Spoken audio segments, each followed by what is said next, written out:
Creatures of the world, and welcome back to Coffee with Kerri-Lynn. It's a beautiful day in the far north of Maine, up along the Canadian border in the crown of Maine, and I hope it's a beautiful day wherever you are as well. Ladies and gentlemen, it's Friday. It's my favorite episode, Freaky Friday. It is time to let our hair down, think outside the box, let your imagination wander. Take the burdens of the week off your shoulders, even if it's for a little while.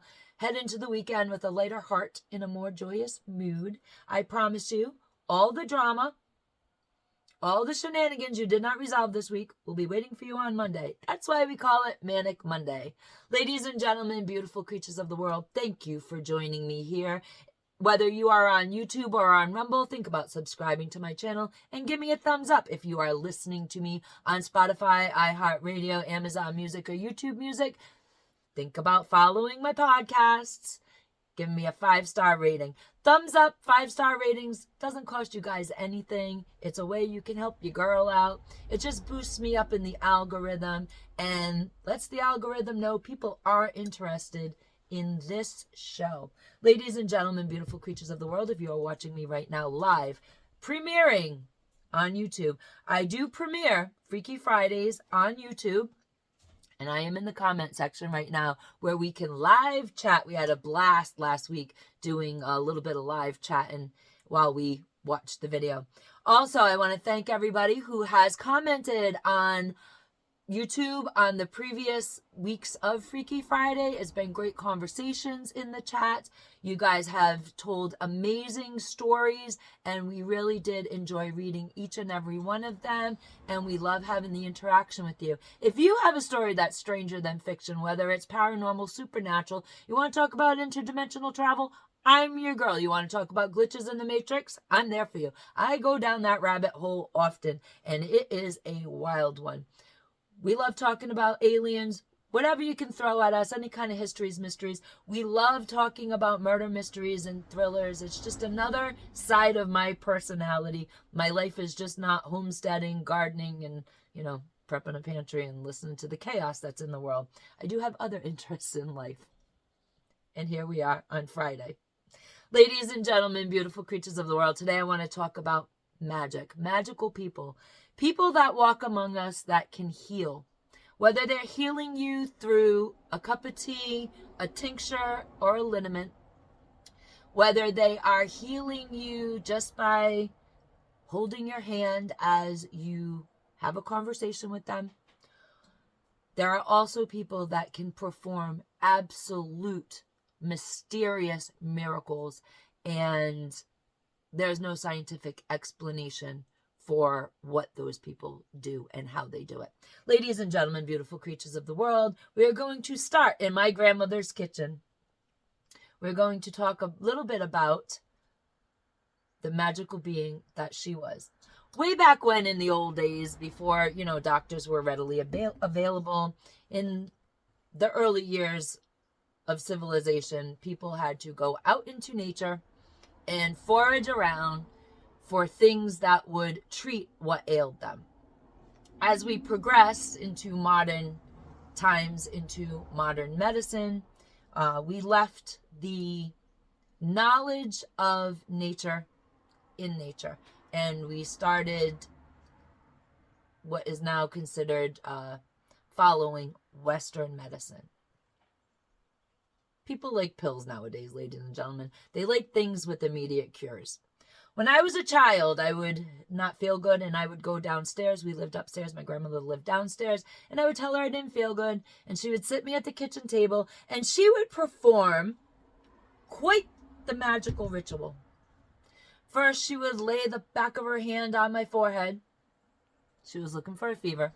Then she would wiggle my ears, which I thought was absolutely hysterical, but she was looking for ear pain. She would press around my eyeballs, much like the doctor does, looking to see you wince because your sinuses are all fulled up. Then she grabbed my grandfather's mag light, open your mouth and look down your gullet to see what was going on down there. And finally, last but not least, she would lay a hand on the front of your chest, lay a hand on the back of your chest, make you breathe in deeply 3 to 6 times. What she was doing was she was looking for phlegm rattle. She was making sure that you didn't have any congestion in your chest. Then she would go to the stove. She would brew you up a special magic potion to drink. You would drink it. She would talk to you. And off to bed you'd go. And the next morning you wake up and you feel great. You were cured. And I really thought that my grandmother was a super amazing, powerful witch. Well, you know, some things do get passed down generation to generation in my family on both sides.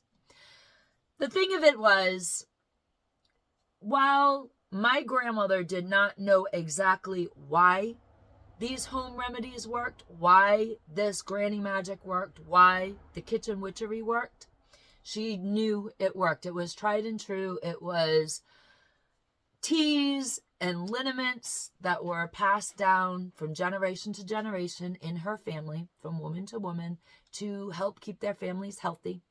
And if somebody got sick, these were the remedies that they used because doctors were expensive. Fast forward to when I'm about 14 years old, I get very sick. Unfortunately, right before I got sick, our family doctor, who was also the town coroner, was on a call in the middle of a very rainy night up on the highway, and he was hit by a car, and he also passed away. So we had no doctor for a while. So my grandmother's experiments, her magic potions, were a big part of our health care. Of course, if it got real bad, we could go to one town to the doctors, or we could go to the other town to the doctors. But even in the 80s, it wasn't a thing where you had family health care. Just didn't work out that way. Healthcare was expensive even back then, and a lot of people didn't have it. A lot of people really did rely on old wives' tales and kitchen witchery. So I was sick, and a new doctor rolled into town, the quack. We call him the quack. He was a different doctor. He not only practiced Western medicine, but he also was a holistic doctor. At that time, the Back to the Land movement in the 70s was petering out, and those people were moving back into society. And the Back to the Landers, they brought their hippy-dippy ways, their holistic medicine, their foraging in nature for to cure what ails you. And that is all well and good. And we got one of those in our town, and he became our town doctor. Everybody ended up loving the guy, but it was a little bit of getting used to, you know. People, even back then, they wanted the absolute quickest cure possible. And I was very sick, and I was being tested and hospitalized and given all kinds of medication, and it was just making everything all worse. So he sat me down when I was 16, and he said, there are alternatives to Western medicine. Western medicine is not working for you. So we need to find alternatives to get you through whatever this unexplainable thing that is going on in your body is. So he taught me how to meditate. He taught me how to breathe during my medical attacks. He taught me how to kind of heal my body with my own mind and just kind of relax myself, to allow whatever was going on in my body to calm down a little bit. And he also introduced me to herbs, and that is when my grandmother's magic potions became more fact than fiction. Ladies and gentlemen, beautiful creatures of the world, as I learned what certain herbs do, as I learned what herbs my grandmother put in her magic potions, her teas, her little concoctions, her liniments, I realized that there was more science behind my grandmother's kitchen witchery, behind these recipes that have been passed down in my family from generation to generation. There was more science as to why they actually worked than magical mystery. But that still didn't take the magical, mysterious, mystical aura out of concocting liniments and oils and teas. I just had a better understanding of why these things worked, and I was able to, as my children grew up, make these magnificent magical potions and tweak them out because I had the knowledge of herbs behind me where my grandmother did not. She couldn't put a little bit of this and a little bit of that and subtract a little bit of this because she didn't understand how, in fact, the herbs work. I have a cat trying to come in. Hang on, guys. My cat kind of knows how to use the door handle to get in, but not quite. So she's in and everybody is all happy once again. Now, where were we? We were talking about the magic in the mystical magical tea potions that I dispensed to my children when they were not feeling good, as opposed to over-the-counter medications. It's just a thing in my family. So I actually was able to tweak some of my grandmother's tried and true recipes and pinpoint certain things. When the children had a cold and they could not sleep, we added a little bit of lemon balm to the tea, and that is a sedative. So they got a better night's sleep. They were able to actually coast into a nice, safe sleep while all the other herbs in the tea did their job, and they woke up in the morning fit as a fiddle. And I also followed a lot of different practices, such as when I was a kid and you were sick, you went outside and played anyway. I mean, unless you had pneumonia and had to be bedridden for a short period of time. The minute you were able to get up, you was outdoors playing. And it didn't matter if it was winter or spring, summer, fall. You were outside breathing in the fresh air and cleaning out your lungs, as my grandmothers would put it. My mom used to take me and put me in the carriage when I was a baby, some 53 years ago. And she used to put me on the back porch in the middle of winter. Get that child some fresh air and strengthen up her lungs. My brother, he was born with jaundice. And the remedy for jaundice at the time in the 70s was to put the baby in front of a sunny window and let the sun shine on him to fix the jaundice. And it worked. My grandmother, my other grandmother, she had a lot of wild abilities to heal, as well as to figure out what was going to happen in the future. One of her greatest abilities was, I should say, one of the things that she did the most was the fresh air treatments. And whenever we were sick and we were at her house, she would open up the bedroom window, take all the covers off of you, hang them out the window so that they could air out and you could air out. And that's how you got better. And it was just absolutely amazing what they could do without the aid of over-the-counter or prescription medications, what they could actually help heal. Now, my other grandmother had this most amazing ability where she could tell you what was going to happen before it could happen. And she would do that by sitting in the chair in her front windows. She ended up living in the house that she grew up in the end, after her parents died. And she was very close to her grandmother. She lost her grandmother when she was 10 years old, but they did everything together. And she often would take a nap in the front window in her comfortable chair. And she confessed many, many years later, when I was starting to have really weird episodes after I had my NDE, that her grandmother would come to her and she could feel her grandmother holding her hand while she slept. And then she would wake up. She would know what ailed you. She would know what was coming at you, and she would make a phone call. And not to try to change anything, but to let you know that something was coming down the line at you. And you have free will, so you can either go one way or the other way with it. But she kind of was a woman who could give you a heads up as to what was coming at you in life. So she had a lot of cool, amazing little superpowers herself.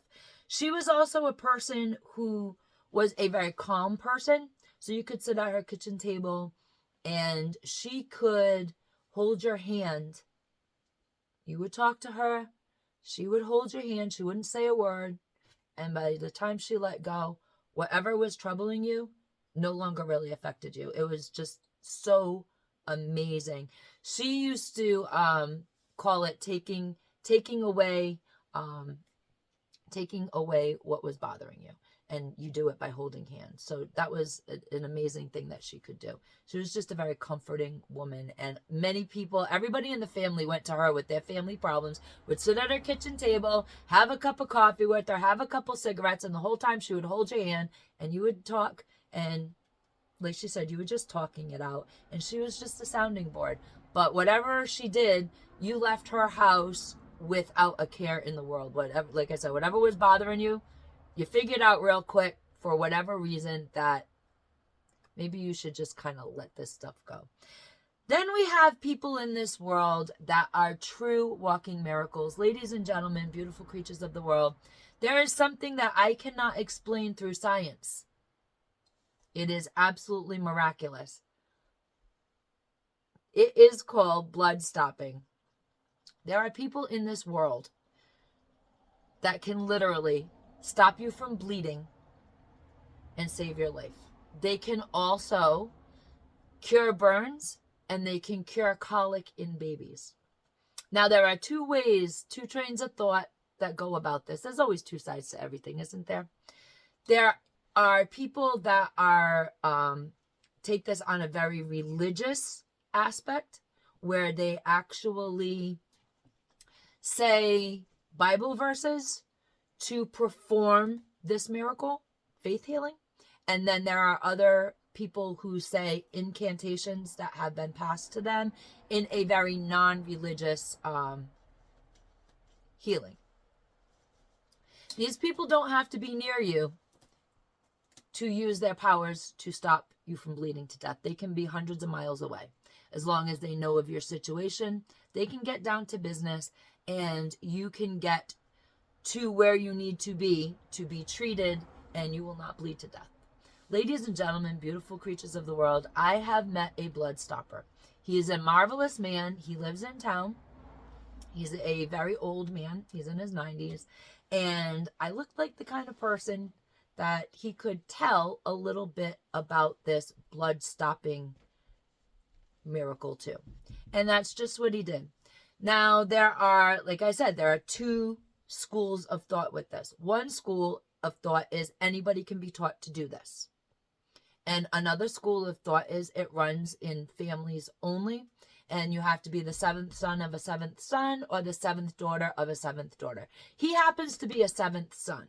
Now, in both instances of blood stopping, a man cannot pass the knowledge, the secret, to another male. Women have to pass it to men, and men have to pass it to women. In his thought of blood stopping, it is a family thing. It is in the lineage. He does not believe that this secret or superpower or miracle faith healing can be passed outside of his lineage. He can't pass it to me, but he can pass it to one of his nieces, nephews, his daughter, whoever he feels will use, be able to use the power properly. Because you can pass it to somebody who doesn't use it right, and then they lose it. And that is one of the things across the board about all healing. If you do not respect the gift that you have been given from wherever you have been given it, whether you believe it's through God, whether you believe it's through spirit, whether you believe it's through the universe, whether you believe it's through gods and goddesses, however you have been given this gift, if you abuse it, you will lose it. And it is an absolute thread that runs through every person that does heal. They do have a clause, so to speak, that says, if they do abuse their supernatural powers, their superpowers, their healing powers, that they will lose the ability to heal. And it is the same with blood stopping. A blood stopper is not to be compensated. They're not even to be thanked. That is also another thing that goes along. It's a thread that runs through all the healing arts. Healers do not want to be thanked. They do not want to be compensated, most of them. Now, there are some healers that will accept compensation in the form of food that you have grown with your own two hands. They don't want to be bragged on, but they will accept small gifts of that nature that they can consume or they can give to other people, kind of like a pay it forward, pass it on type of a thing. And these are incredible miracles. I don't know how they blood stop. It like you said, it's a Bible verse that if something happens and he is notified, he doesn't have to be around the person. He says a specific Bible verse, and this person will stop bleeding, and they can get this person to the hospital with the help and care that they need. Also, a lot of blood stoppers, they can cure warts as well. And I have a great story. I was at the hairdresser over the summer, and somehow we got on the conversation, the topic of folk magic. And I know I'm in the room, I'm involved. Somehow we got to folk magic. And I said, it was about a sty. The woman that was getting her hair done said that she could feel a sty coming on. And I said, take your wedding ring off if it's gold and rub it across your eye 3 times, and the sty's going to go away. It works. And so we got to talking, and when she was a kid, she was going into high school. She had a terrible condition with warts on her hands, and she was going into high school. You know, she wanted to date boys, and having warts on your hand at that age is not, it's not the most wonderful experience to go through. So her father decided to send her down the road a piece, because that's what happens in Maine. You go down a road a piece. And he sent her to an older woman, and she sat at this woman's table, and the woman asked her what she needed, and she said that she needed to get rid of the warts. And this woman took her hands and held her hands and said a prayer, and that's about all as she would get, because she had to swear to the woman that she would tell nobody what the woman said and exactly how this is performed, because the warts would come back. And she's in her 70s now. And she's still not telling. But that's the gist of it. She sat at the woman's table. The woman held her hands and said some kind of a prayer. And she had no warts for the rest of her life. It's just amazing what healing powers people really do have. Now, my daughter-in-law, she doesn't believe in none of this malarkey. She doesn't believe in kitchen witchery. She came to us with a very serious, logical mind, and that is perfectly fine. But even now, you know, she calls me and she says, this is happening. You got any tricks? She won't call it granny magic, but she calls it tricks. Do you have any tricks to get rid of this? Do you have any tricks for that? And we give her the tricks, and she's absolutely in awe that the herbal medicines work for the children. They work for her, and they work quite expediently. So she's coming around a little bit. We're converting her into the more natural world, so to speak. But sometimes you can't get to the doctor. You can't get the kids to the doctor. And using the old ways, using the old wives' tales, utilizing knowledge that has been passed down from generation to generation. Sometimes it's just the trick to cure what ails you. Ladies and gentlemen, beautiful creatures of the world, I hope I've given you a little bit of food for thought today. And please have a great day. Have a wonderful weekend. Carpe diem, because no one promised you a tomorrow.